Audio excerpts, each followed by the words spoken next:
Господь, время пришло, чтобы слушать Твое Слово. Спасибо, что мы готовы принимать, мы готовы слышать. Пускай это Слово оживотворило каждое сердце. Пускай оно восполнит каждую нужду. Пускай оно принесет желаемый результат нашей души. Во имя Иисуса Христа. Аминь.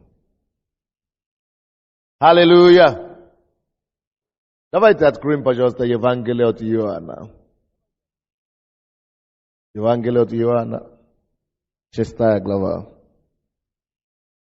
И мы будем читать 16 по 21 стихи. 16 по 21 стихи. Иисус же, узнав, что хотят, извините, 16 стиха. Когда же настал вечер, то ученики его сошли к морю, и, вошедшие в лодку, отправились на ту сторону моря, Капернаум. Становилось темно, а Иисус не приходил к ним. Дул сильный ветер, и море волновалось. Проплывшие около 25 или 30 стадий, они увидели Иисуса, идущего по морю, и приближающегося к лодке, и испугались. Но он сказал им: это я, не бойтесь. Они хотели принять его в лодку, и тотчас лодка пристала к берегу, куда плыли. Если мы чуть-чуть раньше посмотрим на это место Писания, вы увидите, что это событие, описывается событие как раз, которое произошло после того, как Иисус сделал одно из самых больших чудес, о котором мы часто говорим. Это было после насыщения 5000 человек. И знаете, что это большое чудо? Чтобы кормить из 2 рыб и 5 хлебов, кусочки маленькие, кормить 5000 человек. Вот, это было чудо, большое чудо. И народ Божий только что ободрился. И народ Божий только что... Представляете себе, да, братья и сестры, что... к сожалению, может быть, в буфете есть маленькие булочки. 5 булочки. Маленькие. Потому что это был обед маленького ребенка. Это мама дал обед своему ребенку. Как мы говорим? Паёк, да? Да, того, как мы даем на паёк или на паёк. Когда вы едете в Москву и так далее, вы что-то там. Как? Тормозор? Есть пайки или что-то мы говорим. Пайки, да? Вот, по-разному люди говорят. Хорошо. Вот, потому что мама поняла, что ребенок будет целый день с Иисусом. И она дала просто на дорогу своему ребенку вот это кусочки обеда. Поэтому маленькие булочки 5 и 2 рыбки. Это хватит ребенку. И Иисус взял это и из него, из ничтожного практически, накормил, вы знаете, сколько людей? Столько, сколько здесь находится сейчас, только 2 раза больше. Вы знаете, как нас много. Иисус накормил 5000 человек. Если бы я сделал такое чудо, представьте себе, что я здесь, я бы сказал, вот, осталось еще где-то 12 коробок пищи, рыб, полно, и хлебов, много-много. Представьте себе, если бы я сотворил такое чудо здесь, и весь этот зал бы наполнился хлебами и рыбами, мы бы сразу поверили, правда?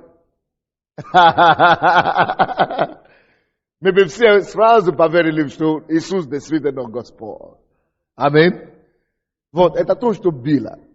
И они все только что были под этим впечатлением, что, посмотри, какое чудо Бог сделал. Посмотри, невероятно. То есть они ободрились на самом деле. Только что получили такое классное ободрение, чудесное ободрение, великолепное чудо, которое они видели своими глазами. И не просто видели, они были участниками этого чуда. Они даже кушали хлеб, который Иисус размножил чудом. Они кушали эту рыбу, представляете? То есть они были участниками конкретного чуда. И после этого написано нам, что уже было поздно, Иисус отправился на гору, и каждый отправлялся домой. И его ученики отправились по лодке. И 16 стих говорит нам, когда же настал вечер, то ученики его сошли к морю. То есть, это после этого чуда, после такого великолепного чуда. Вы представляете, какое настроение у людей? Вообще, неописуемое, да? Даже мы сами после служения, обычно у нас великолепное настроение, правда? Особенно, когда Бог делал какое-то чудо в этом служении. И я представляю себе, какое настроение у этих людей. Это было чудное настроение. Они плясали, наверное. Они только об этом, наверное, и рассказывали. Пока они ехали на лодке, они только и говорили о хлебах. Как это Иисус мог делать? Откуда пришли эти хлебы? Откуда взялся эти рыбы? Откуда взялись? То есть, они были под впечатлением. Но тут же ехали по морю, и 17 стих говорит, и вошедшие в лодку отправились на ту сторону моря. Они хотели ехать в Капернаум. Становилось темно, потому что это вечер. А Иисус не приходил к ним. Иисус не приходил, у него было свое дело. Извините, если у вас кровотечение в зале, Господь исцеляет вас. А также, если у вас нарыв под мышкой правой руки, Господь также исцеляет вас. 18 стих. Они не дождались Иисуса и решили плыть дальше. И они начали плыть. И вдруг беда на дороге. Дул сильный ветер. И море волновалось. Это буря. 19 стих.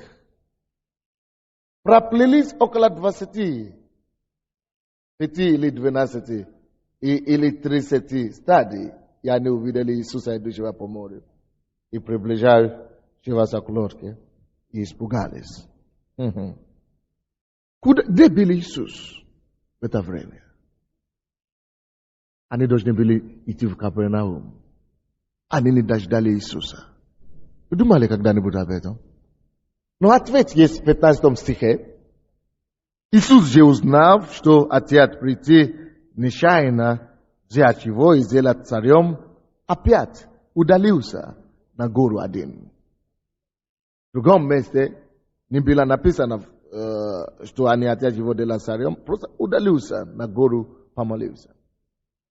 Если вы последуете за Иисусом, за его действиями в Новом Завете, вы обнаружите, что всякий раз после очередного чуда, великого явления силы Божьей или славы Божьей, то Иисус делал что-то странное. Иисус всегда удалялся. Когда Он избрал учеников, это было важный шаг в его служении. Перед тем он был на гору. После этого он пошел на гору. Знаете, вы запомните, что я сказал? После того, как Бог сделал такое чудо, что ученики делали? И народ радовались. Так? Веселились. Рассказывали о пережитом. Правильно? Они направились в лодку и хотели ехать дальше и говорили только в восторге. То есть это наша натура, человеческая натура такая. Мы хотим рассказывать о прошлом и быть мы в великолепном настроении. Но Иисус, который знал что-то больше, чем обыкновенного, знал, как действует духовный мир. И если вы заметите также в вашей жизни, вы подтвердите эту истину, то очень часто, когда мы с вами только что пережили самое большое, самое потрясающее Божье посещение, очень часто именно после этого приходится на нас какое-то ужасное переживание, или искушение, или атака, или испытание. И, может быть, у кого-то это уже было. Очень часто мы только что пережили такое чудесное время в церкви. Мы были в церкви, все было классно, мы ехали домой. Как только что доехали до дома, какая-то ужасная картина начинается. Вы заметили это? Это правда. Или вы только что слышали проповедь о святости. О том, что надо жить свято. И вы говорите, да, я буду жить, я все, принимаю решение. И вы приходите домой, включите телевизор, вы говорите, я не буду колоться Божьим. И тут наркоманы колятся. Вы видите как раз то, что вы решили, вы не будете делать. Или вы только что приняли решение, все, и включаете в телевизор, и тут, американские порнографические фильмы. Вы уже забили, что вам считали в церковь. Уже смотрите фильм, какой это фильм, да? И не хватает силы порой переключаться. Эти вещи, или ты только что отдал своего мужа Богу в церкви, или своего ребенка Богу, я не буду спорить с ним больше, я не буду, вообще ничего не буду говорить. Я отдал его Богу. И приходишь домой, а он готов, больше, чем обычно. По полной программе, под этим делом. И ты говоришь, что я не буду спорить, я не отвечу ему, а он налетает на тебя все. И забило все то, что чудо, какое было в церкви. Вот. Вроде бы только что было чудное время в церкви. Вроде бы только что мы пережили такое чудесное потрясающее чудо Божие. Или только что молились за исцеление, допустим. И приходишь домой, в церкви все было класс. Приходишь домой, еще хуже стало. Почему такие вещи происходят? Дело в том, что в духовном мире, после великой, физическом мире, обычно, когда мы имеем такой успех, что люди делают? Они отмечают. Они расслабляются. Они, допустим, родился ребенок, или какой-то выиграл лотерею, или получил зарплату, или сделал сделку какую-то. И что люди делают? Отмечают. Они расслабляются. Надо расслабиться. Какой же победа, какой же успех, посмотри. Но в духовном мире все должно быть наоборот. Когда ты переживаешь огромный успех в духовном мире, в духовных вещах, ты получаешь благословение, даже физическое благословение. Это не то время, когда нам с вами нужно расслабляться или отмечать что-то. No. Можно это делать, но это самое время, когда нужно просто уединиться и приблизиться к Богу. И наполнить себя больше. И закрыться под Божьей защитой, под Божьей благодатью. А мы видим эти уроки между Иисусом, жизнью Иисуса, поступком Иисуса и учениками. Ученики просто, как обычно, какая разница? Мы уже поели. Все хорошо. Чего тогда переживать? Поели, все, давай, поехали, слава Богу. А Иисус, несмотря на то, что это через него это чудо было, ему не было времени гордиться об этом или говорить, посмотри, да? Какое чудо Бог через меня сегодня отворил. Посмотри, да? Боже, и влюбляться в себе, самом себе. Как некоторые из нас делают. Мы начинаем переживать и рисунок, эту картину переигрывать, какой я хороший, да? Иисус этим не занимался. Что он делал? Он удалился на гору один, чтобы быть с Богом. Слушайте, когда Бог делает какое-то чудо, тем больше чудо, тем больше знамение, тем больше благословения ты получаешь, это не время расслабиться и тут же, начинать играть или праздновать или что-то такое. Это время уединиться с Богом, благодарить, давать Господу благодарение и подкрепляться опять. Потому что обычно, когда мы имеем любой успех, вы думаете, вы, конечно, знаете, что дьявол не рад, правда? Бог только что наносил дьяволу на служение, допустим. Удар, сильный удар. Он ждет как раз, чтобы ты расслабился и отметил это дело. И пока ты расслабляешься, он тоже наносит тебе свой удар. То есть как раз время успеха. После огромных успехов, это есть время, когда нам нужно специальное время уделиться. Я помню, когда я только что покаялся, пастора всегда говорили, приходите после служения, уединитесь помолиться. А это была как традиция. Я ходил в традиционную церковь, протестантскую церковь, но там традиционную. И обычно, когда мы пришли домой с мамой, с папой, с родителями, после служения они говорят, давайте соберемся после церкви. И все встаем на колени и молимся. Я, конечно, спал в это время, я не понимал ничего. Но это такая традиция, полезная, между прочим. Но надо знать почему. То есть после служения, иногда мы просто уже все бегаем туда-сюда, уже нам некогда ничего делать. Но после служения, как раз, особенно если ты получил благословение на этом служении, это после этого тебе надо просто хотя бы 5 минут единиться и подкрепляться, поблагодарить Господа, просто быть присутствием Божьим. И это уже тебя покрывает и закрывает от многих неприятностей или многих атак, которые дьявол мог бы нанести на тебя в это время. Вы поняли меня? Допустим, когда у нас была конференция, годовщина, в феврале, прошлый месяц, у нас было хорошее время, было очень хорошо, но конференция закончилась в воскресенье. И понедельник, я думал, я встал утром, поблагодарил Бога за конференцию и за все, что Он сделал вообще, за те, кого Он благословил, вообще за славу, которую Он явил. И тут Бог мне говорит, я хочу, чтобы ты объявил себе бессрочный пост, Просто начни поститься. Я говорю, сколько дней, Господь? Я в неделю. Я говорю, нет, просто бессрочный.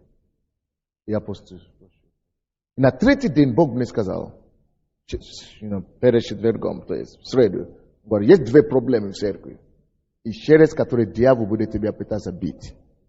Но, во-первых, многие люди, которые были в церкви, но это не для вас, но я просто как свидетельство даю. Многие люди, которые были, особенно из других церквей, начали совращать. Ну, не просто из других, просто люди, которые соблазнялись во время конференции. А почему? Как люди могут соблазняться? И он мне говорил. Из-за того, что люди говорили много о церкви и о пасторе. Точно Бог мне. И утром, и, конечно, я понимаю. И он мне дает понимание, что он понимает. Никто не хотел ничего своего искать. То есть, но люди некоторые соблазнялись. То есть, и люди начинали некоторые совращать других людей. Поэтому просто держи пульс. Держи пульс. Тебе нужно будет просто поститься, продолжать поститься и разрушить эту корни, вырвать эту корни. Потому что это было среди некоторых людей, которые не из нашей церкви, но которые общаются с людьми из нашей церкви, может быть. Или, может быть, среди из нашей церкви тоже. Я не знаю как. Но, короче, у меня было такое понимание. Это с одной стороны. А с другой стороны, вторая проблема. У некоторых людей из нашей церкви начала появляться гордость, что вот мы такие из этой церкви и так далее. Это 2 проблемы. После конференции обычно это время веселья, все рассказывают, получают хвалы, поздравления и так далее. А 10 дней или сколько-то после этого, не когда получил хвалы, даже не когда даже кушать. Я не мог кушать. Почему? Потому что Бог сказал, если бы я так расслабился, это маленький семечко, семя, это маленький соблазн. Могло бы, вы знаете, у нас никогда не было разделения в церкви. Но дьявол хотел делать разделение и увести некоторых людей в церкви. Я никому не говорил это. Моя жена знает, что я не кушал. Но это первый раз я ей говорю, почему. И я просто, я знаю, что это духовное дело, я должен решить эту духовную проблему. Я проповедовал, и я поставил все вещи на место. И когда, я даже не знал, сколько мне нужно поститься. Но когда однажды утром, Бог говорит, все, сделано. Кушай. Это было на 2-й неделе только аж. И это было, нет видимых результатов, может быть, какой-то явный. Но в духовном мире дьявол был побежден именно этим актом послушания Богу. Иисус есть наш образец. Аминь. Он есть наш старший брат. Правда? А почему я это говорю? Потому что мы собираемся получать благословение от Бога. Правда? Ведь я только что молился за работу. Бог начинает действовать вас сейчас чудесным образом, чтобы дать вам эту работу.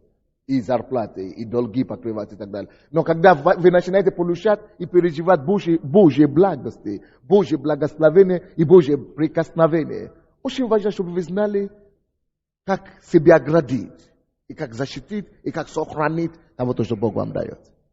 Аминь. Я помню, где-то в прошлом году я проповедовал на теме, как вам сохранить свое чудо или исцеление.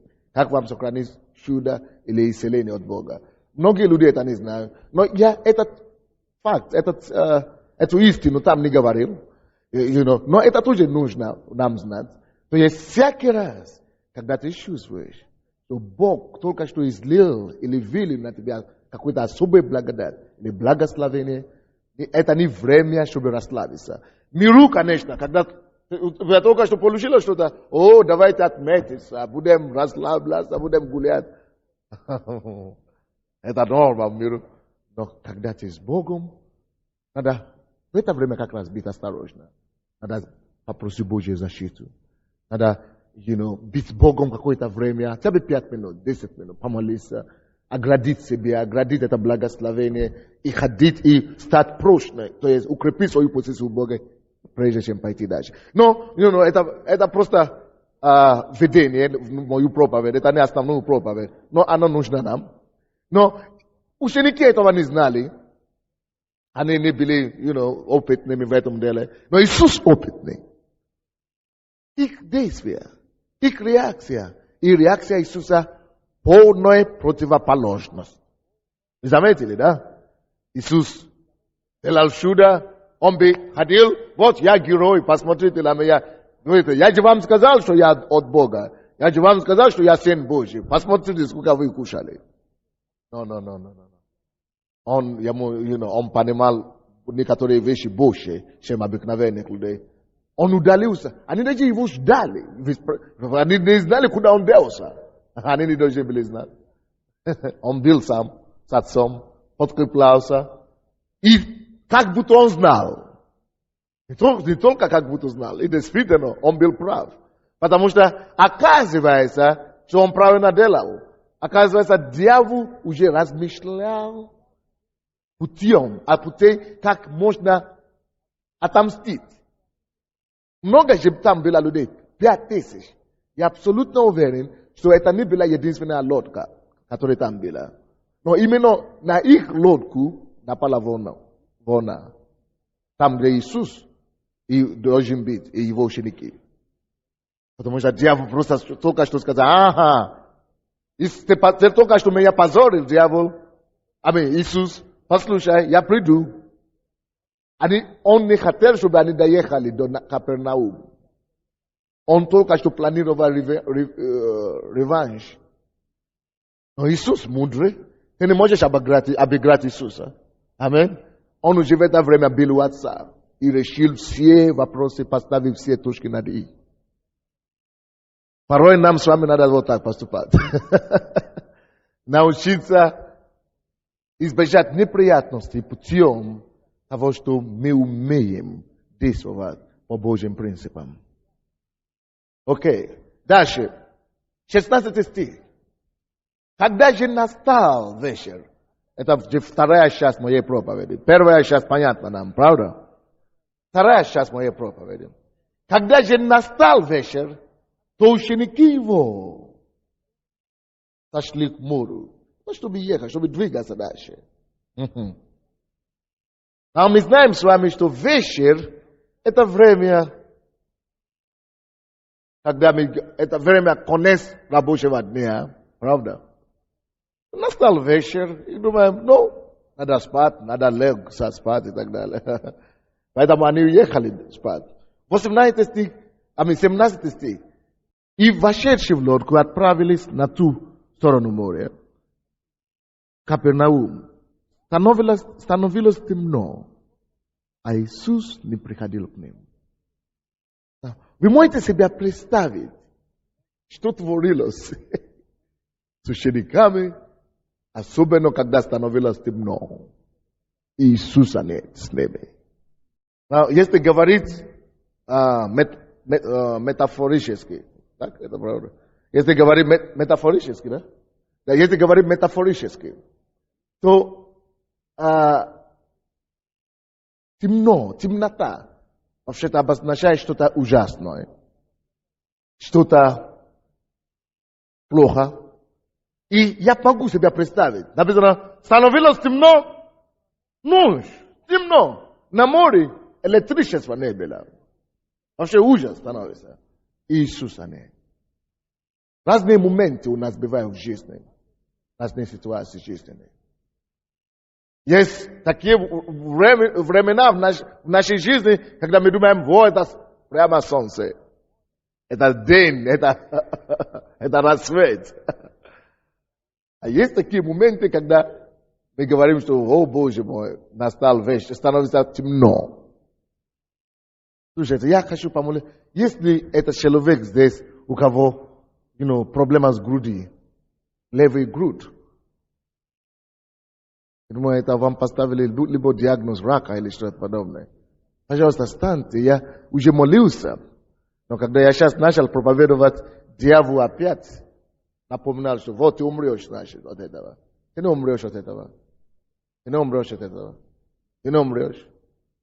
А он говорит, что значит, мой вечер уже настал. Темно уже у меня. Моя темнота. Не. Положите руку на себя. На эту грудь. Я уже молился за вас. Бог уже действовал. Но сейчас что-то дьявол сомнение хотел вкладывать в вас. Но Бог в контроле.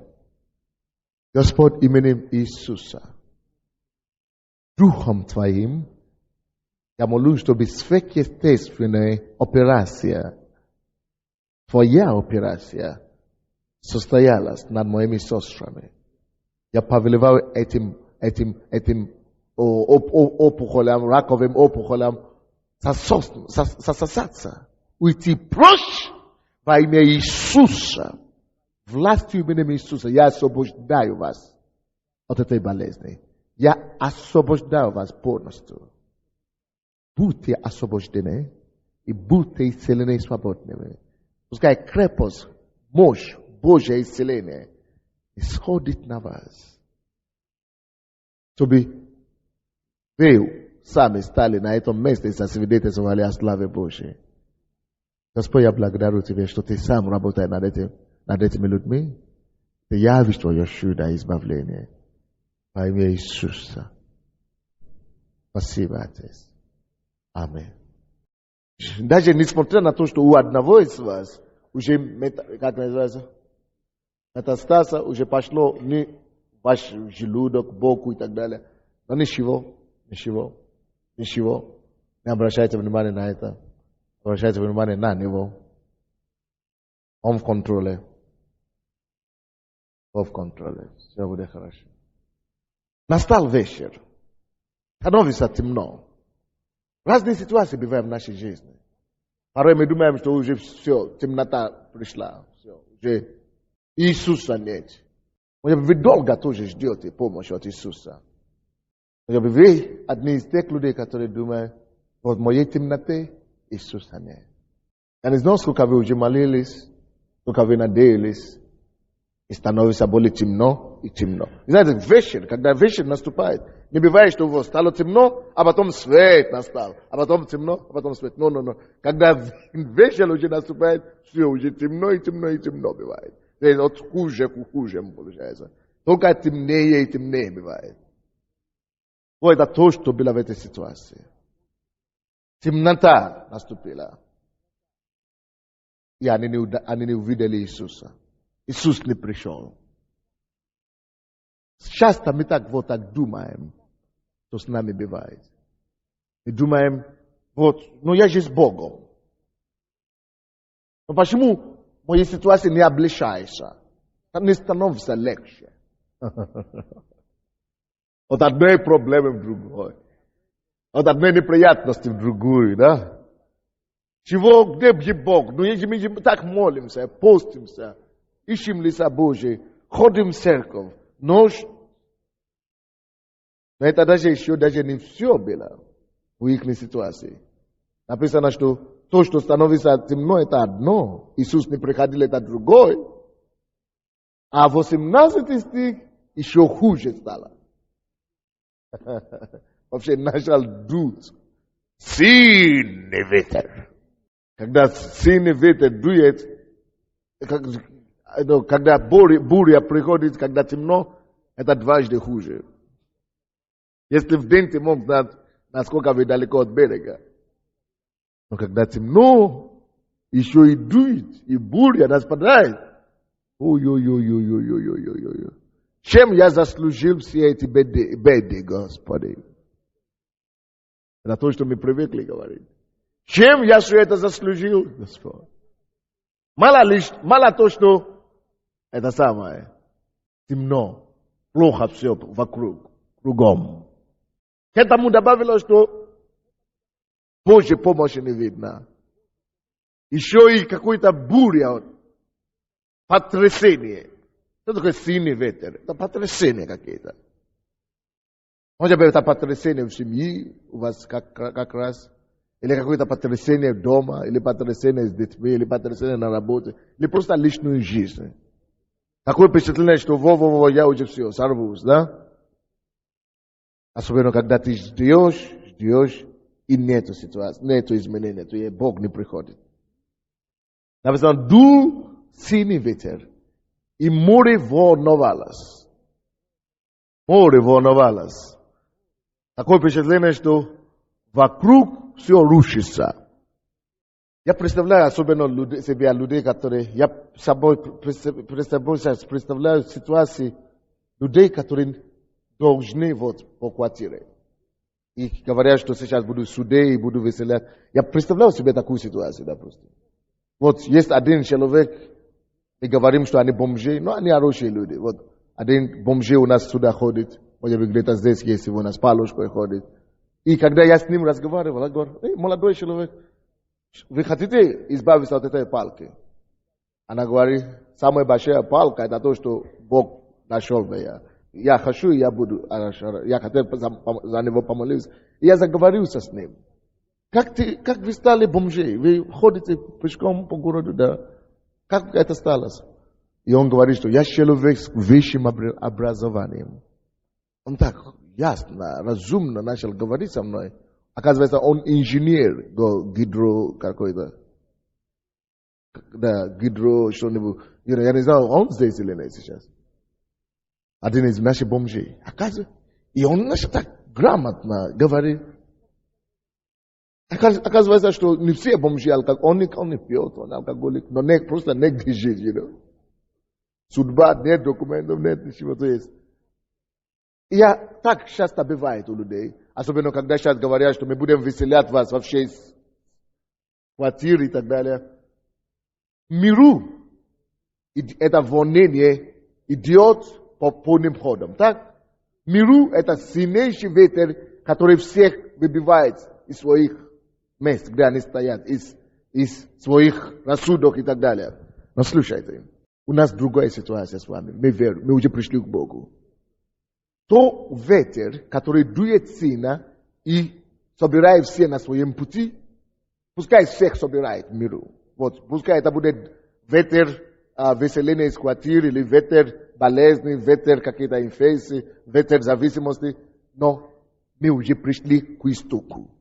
Мы уже пришли к автору жизни. Этот ветер, какой бы сильный он ни был, нас с вами уже не подует. Нас с собой уже не соберет. Это 100%. Поэтому я проповедую на этой проповеди. Какой бы ветер, вечер не нас, мы уже не будем жертвами вот таких ветров. Мы уже не будем с вами жертвами вот такой бури. Почему? Потому что у нас есть Слово Божье. Мы будем поступать соответственно. Мы найдем избавление в Слове. Потому что люди, которые были с Иисусом, они находят избавление с Ним. Мы с Богом. Так что я не хочу, чтобы кто-то переживал, меня веселят, я потерялся. Успокойтесь. Есть Бог, который делает чудо на небе. Вот они ждали Иисуса. Но есть, они могли ждать Иисуса, потому что они знали Иисуса. Правда? Мы знаем Иисуса. Мы тоже ждем Его вмешательства, Его помощь. Мы имеем право ждать от Отца. Он наш Отец. Мы не сирота. От Иоанна 16 Библия говорит, я не оставлю вас сиротой. Бог не хочет, чтобы никакой верующий чувствовал себя сиротой на этой земле. Слушайте. У нас есть покров от Него. Он есть наш Бог. Нет дороже людей на свете, чем нас, дети Божьи. Он познал нас. Мы познаны Богом. Он знает нас по имени. Он не шутит с тем, что касается нас. Он переживает. Он беспокоится о нас. Он решает наши дела. Он контролирует наши обстоятельства. Несмотря на то, что они знали Иисуса, но в данный момент Иисус не приходит. Они знали Иисуса, но в данный момент нет толку от того, что они знают Его. Потому что Его нет. И Его помощи также нет. Но несмотря на это еще недостаточная причина, чтобы отрицать нашу веру в избавление Господне. Если даже в сие минуты не приходит помощь, если Иисус еще не прострел руку сейчас, если Иисус еще не принес избавление прямо сейчас, это ни о чем не говорится. Это не говорится о том, что Он не пошлет эту помощь. Мы дождемся Его. Так что, братья и сестры, я не хочу, чтобы как верующие мы с вами строили нашу жизнь по страхе, который идет в миру. Страх, который идет в миру, то, что бунтует, или как мы говорим, в миру. Бунтует в миру. Бунтует в миру. Это не должно определить нашу судьбу. Бог определяет нашу судьбу. Бог выше обстоятельств. Бог выше ситуации. Бог выше нас. И Он наш Отец. Мы имеем личное отношение с Ним. Поэтому, когда наши соседи, наши родственники беспокоятся, переживают, волнуются, уже все, значит, ничего не поможет, ничего не будет. Мы должны быть спокойны, ожидая избавления от Господа. Все ветры, которые выносят других, не должны тебя уносить. Мы не будем унесенными ветрами. Нет? Пускай другие номер с Богом, наши корабли не крушатся. Аминь? Бог с нами. Знаете, если на какой-то этапе мы думаем, не получается, нету помощи, но Бог не приходит на помощь, или я потерпи поражение. Я однажды сказал, мы можем проигрывать сражение, но Бог не позволяет нам проигрывать войну. Есть разница. Сражение – это маленький кусочек сражения, но война – это конечный результат. С одной стороны, темнота в обществе. На английском есть такое слово relax. Успокойся. Отдохни, короче. Мы можем отдохнуть в Боге. Мы можем успокоиться в нашем избавлении. Но, когда я это говорил, Бог мне показал только, что есть сестра, которая переживает. Потому что вы отказались или вам предстоит операция, и вроде бы вы отказались от этого. И вы думаете, дай Бог, чтобы это было. Это ваш день сегодня. Ваш день. Господи, именем Иисуса, я Твоим именем аннулирую всякие женские операции на этом месте. Именем Иисуса останавливаю вам исцеление сверхъестественное Божие. Дух Божий, прикоснись и сотвори эту операцию сам Во имя Иисуса. Во имя Иисуса. Мы не будем унесены ветрами жизни. Нет. Мы не есть кандидаты для ветров. Экономически или физически. Кто-то говорит, вот у меня брат умер от чего-то, рака, или от наркотики, или от алкоголизма. Я боюсь, что я тоже, или мама, или брат, или кто-нибудь, или что-нибудь. No. Если ты здесь молишься, разговаривая с Богом об этом, забудь об этом. Ты не будешь унесен ветром. Это прошедшее время. Страха не имеет места. Мы не подаемся дьяволу. Нету работы, это самое, хорошо, это пока.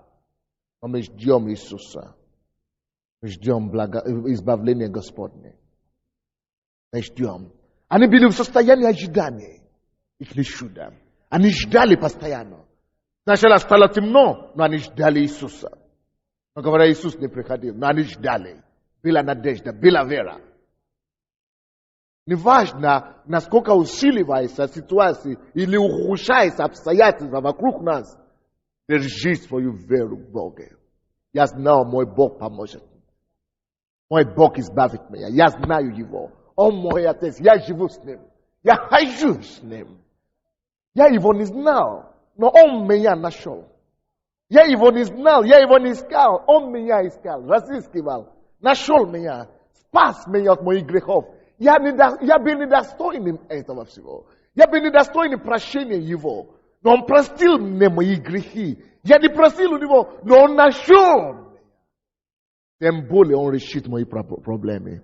Тем более теперь, когда я уже с Ним. Тем более теперь, когда я молюсь Ему. Тем более, когда я теперь служу Ему. Он избавит меня. Почему я это говорю? Пускай мир рассказывает истории. Сколько неприятностей, сколько проблем пришло, сколько ветер разрушил, сколько ветер унес. Мы даже не слушаем эти истории. Потому что если ты будешь слишком много слышать то, что дьявол делает в миру, ты начинаешь думать, что скоро будешь ты. Если ты начинаешь, а потом ты тоже начинаешь рассказывать эту историю. А у меня тоже не заплачено за то. У меня тоже не заплачено. Не, у тебя не будет тоже. Алло? Нет, у тебя не будет тоже. У тебя дело другое. Нет, а меня не веселять. Я жду помощь от Бога моего. А я не умру от рака. Нет, Бог мой исцелит меня. Он есть Бог целитель наш. И мой ребенок не умрет.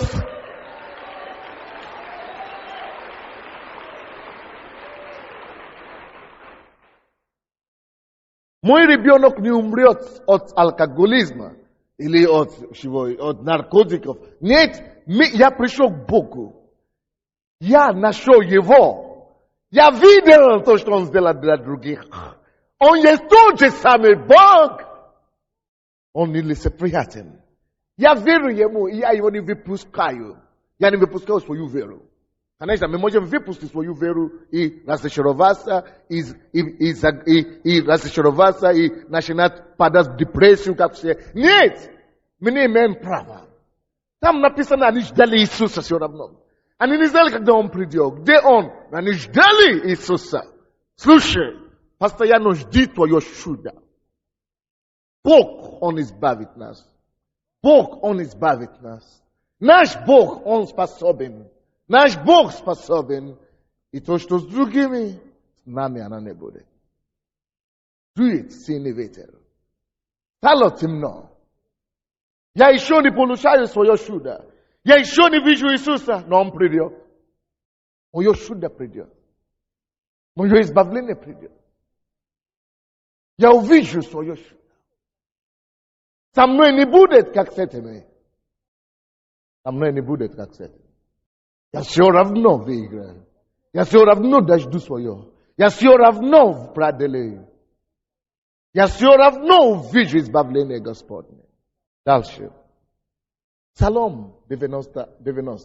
Очень знакомый псалом, правда? Мы все знаем Псалом 90, правда? 15 стих. 14-15 стихи. 14-15 стихи. За то, что Он возлюбил меня. Вы любите Господа, не? Бог говорит, за то, что ты возлюбил Господа, за то, что Он или она возлюбил меня, избавлю его. Бог обещает избавить вас за то, что вы возлюбили Его. Защищу Его, потому что Он познал имя. Давайте повторим это слово. За то, что Он возлюбил меня, избавлю Его. Защищу Его, потому что Он познал имя Мое. Слушайте, о чем тут говорит нам? Наши ситуации не будут как с людьми в миру. То, что происходит с людьми в миру, они же без Бога. А здесь написано, и Бог сам говорит, за то, что Он возлюбил меня. Вы любите ли вы Бога? Мы любим Бога, потому что мы любим Бога. Бог говорит, избавлю Его. Потому что Он возлюбил меня, я Его избавлю. Это Бог дает обещание. Если другие в миру, они не избавляются. Они умирают, падают, все трагедии происходят, у меня дело другое. Вы поняли меня? Со мной будет по-другому. Со мной не будет так. Я не принимаю это. Я не повторяю это. Я не буду повторять то, что они говорят, потому что я знаю Бога. Я люблю Бога. Я возлюбил Бога. И Он избавит меня. Это Его слово. Он сделает то, что Он сказал. Он избавит меня. Он говорит, защищу Его за то, что ты возлюбил Его. Он защитит тебя. Потому что Он познал имя Мое. Бог, потому что мы познали имя Его, обещает защитить нас. Разве это не класс? Разве это не здорово? Давайте поднимем наши руки и скажем, Господь, с полной уверенностью, полным упованием на Твое Слово, так как я Тебя возлюбил, всем сердцем моим, всей душой моей, я верю в Тебе, и я исповедую Твое Слово, что Ты меня избавишь от всяких происшествий, от всяких намерений врагов на мою жизнь. Я уповаю на Тебя, на Твое избавление, потому что я Тебя возлюбил. Ты обещал защитить меня из-за того, что я познал имя Твое. Я уповаю на Твою защиту, и я буду защищенным. Я буду избавленным. Спасибо Тебе. Ты сделай то, что Ты сказал. Ты не лжец, ты не обманщик. Ты верен. Я верю в Твою верность и уповаю на Тебя. Во имя Иисуса Христа. Аминь. Пропливши около 20, они продолжали идти. Продолжали идти. Около 25 или 30 стадий. Они увидели Иисуса.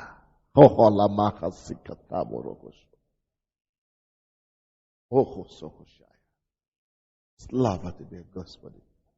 Они не сдались. Когда море все начало волноваться, и сильный ветер, и стало ложь, они могли бы остановиться и начинать выбросить свои вещи из моря, как те делали.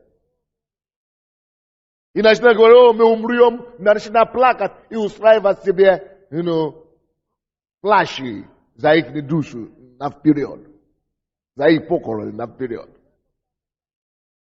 Но специально там указано, что они пропили дальше, еще 25-30 метров, сколько? Стадий. И когда они проплылись дальше, они продолжали идти по вере. Братья и сестры, в этом и есть наша тайна. Продолжать двигаться в Бог, вперед, простираться в Боге.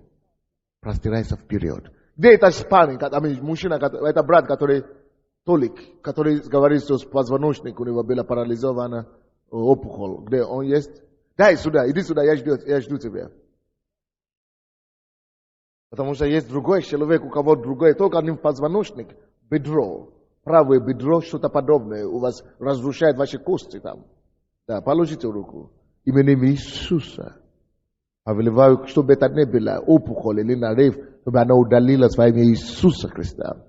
Слушайте то, что случилось здесь. Иисуса нет. Помощи нет.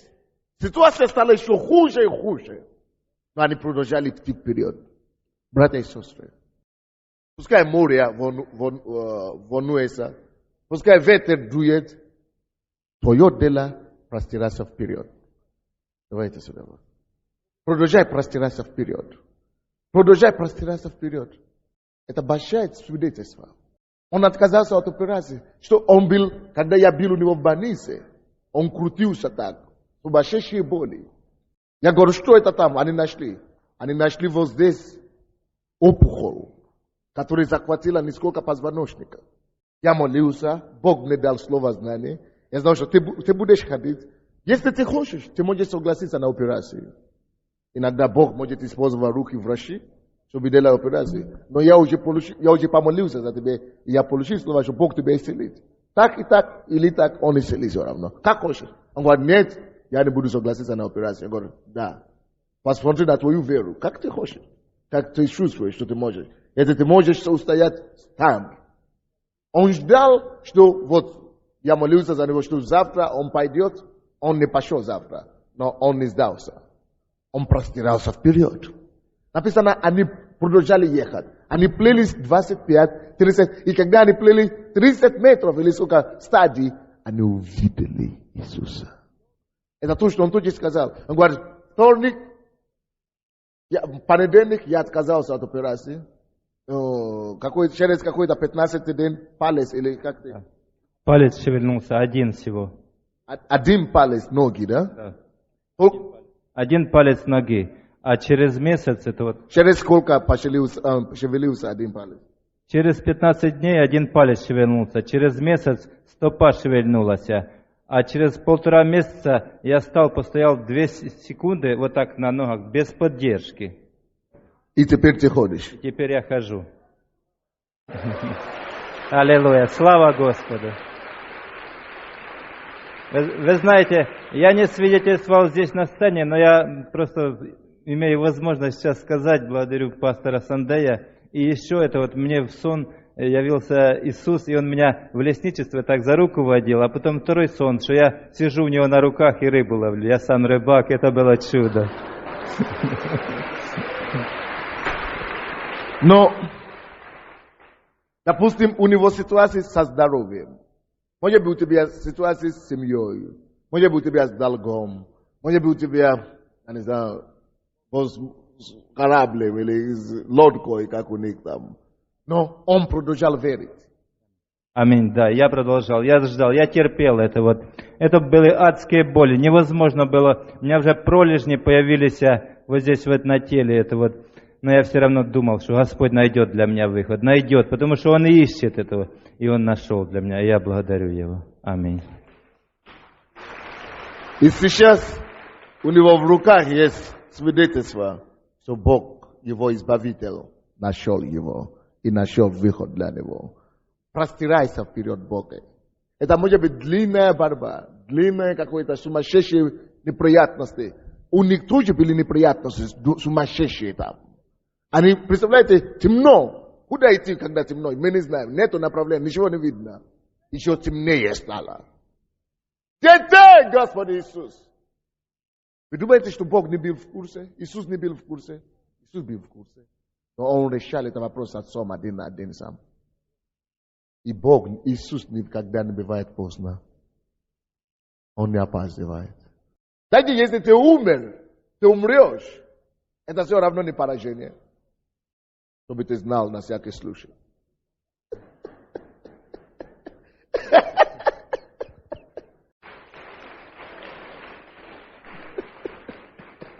Потому что написано, что смерть – это приобретение для верующих. Смерть – это это всего лишь возможность вступать на следующую фазу, на более высокую стадию развития с Богом, служения Богу. Мы не умрем, никто не умирает из нас, если ты во Христе Иисусе. Никто из нас не умрет. Никогда не думай, что ты когда-то умрешь. Я не умру, я не собираюсь умереть. Когда время придет, я перейду в другое тело и продолжу жить. Я не умру, кто вам сказал? Нет. То же самое со всеми нами. Никто не умрет, потому что жизнь человека бесконечна. Это не то, что индусы там говорят, что они в корову переходят и так далее. Не, я не дай Бог. Корова тут ни при чем. Царство Божие ждет. При чем тут корова? Царство Божие ждет.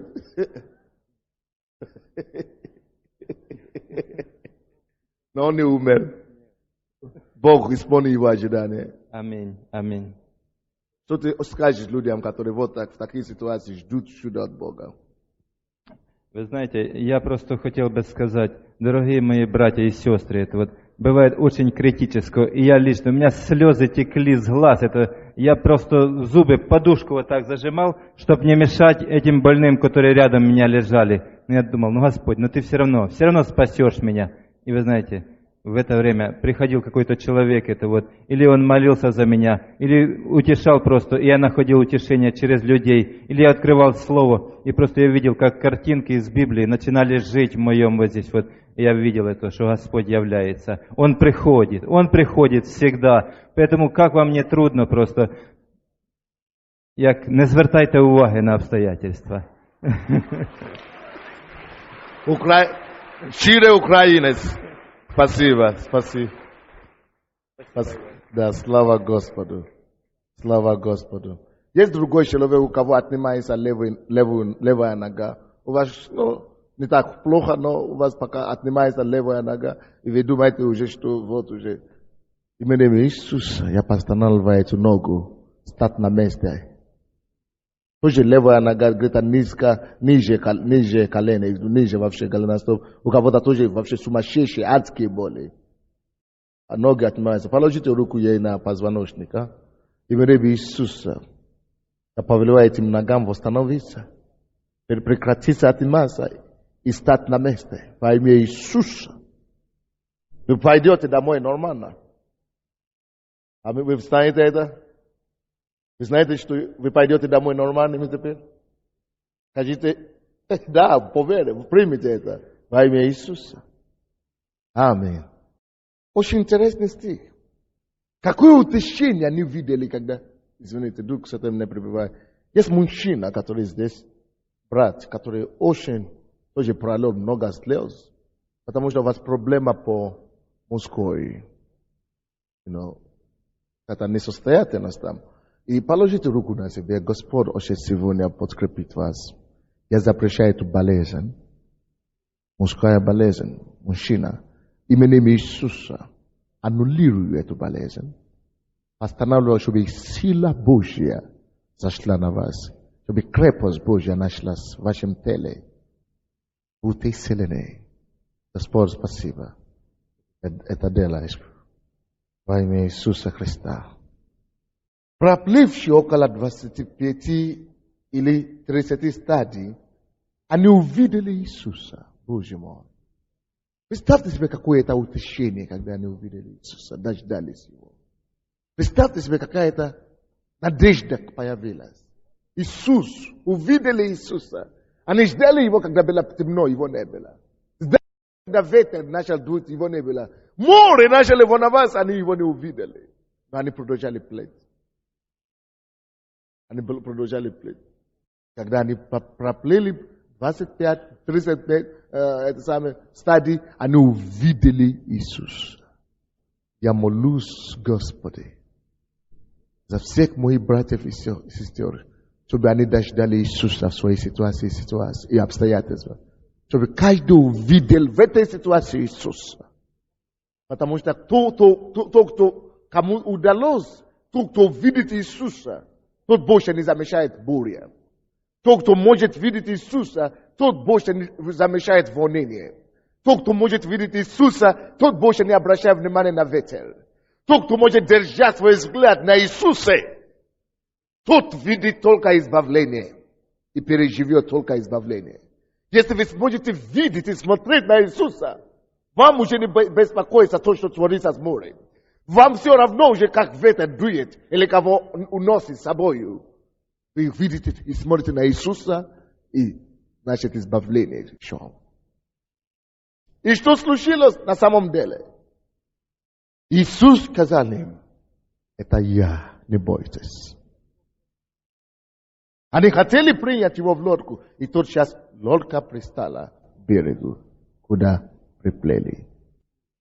Свобода пришла, освобождение пришло. Представляете, они хотели принять Иисуса, вместо того, чтобы они Иисуса приняли в лодку, Иисус привел их к берегу за одно мгновение. Это еще другое чудо. Он ходил только что по морю. Не написано, что он ходил по берегу. Он ходил по морю, посередине моря. Как только что он хотел туда вступить, чудо случилось. Не он туда, он избавил их. Это прообраз сверхъестественного избавления. В это время вдруг приплыла целая лодка к берегу. Мы не знаем, какими путями Бог может такое чудо делать. Как это может быть? Я не знаю. С середины моря, это самое, чтобы он туда сразу все, они к берегу. Это невероятно. Вот это всегда, то, что Бог делает, всегда невероятно. Вот все его действия, вот всегда так. Вот то, что значит увидеть Иисуса. Давайте преклоним нашу голову и будем увидеть Иисуса в нашей ситуации. В этой ситуации посмотри на Иисуса и скажи ему, Господи, я буду смотреть на Твое избавление. Я смотрю на Тебя, и Ты меня избавишь, Ты меня выведешь. Я не хочу обратить внимание больше на бурю. Я не хочу обратить внимание больше на волнение моря. Я не хочу больше обращать внимание на синий ветер. Я не хочу больше внимание обращать на темноту вокруг. Я хочу только видеть Тебя, Господь. Глаза. И постарайтесь убрать свое внимание от этого буря, среди которой вы находитесь. Постарайтесь убрать свое внимание сейчас от этого сильного ветра, который окружает вас. Уберите. Но все, Господь, я не буду беспокоиться об этом больше. Я не буду переживать об этом больше. Все, это позади меня. Все, я это ставлю мимо себя. Все, я не буду переживать. Я буду смотреть только на Тебя, Иисус. Примите решение сосредоточить, видеть Иисуса. И пренебрежите это темноту вокруг. Как бы ни было темно, если вы сможете увидеть Иисуса в вашей темноте, вы прибудете в берегу. Вы прибудете в берегу. Сверхъестественным путем. Бог вас приведет к берегу. Сверхъестественным путем. Он вас приведет к берегу. Держите за Иисусом всем сердцем, всем духом веры вашей. Все. Держите за Него. И не опускайте Его. Простирайтесь больше в Бога. Простирайтесь больше во Христе. И вы увидите себя, вы окажетесь в берегу.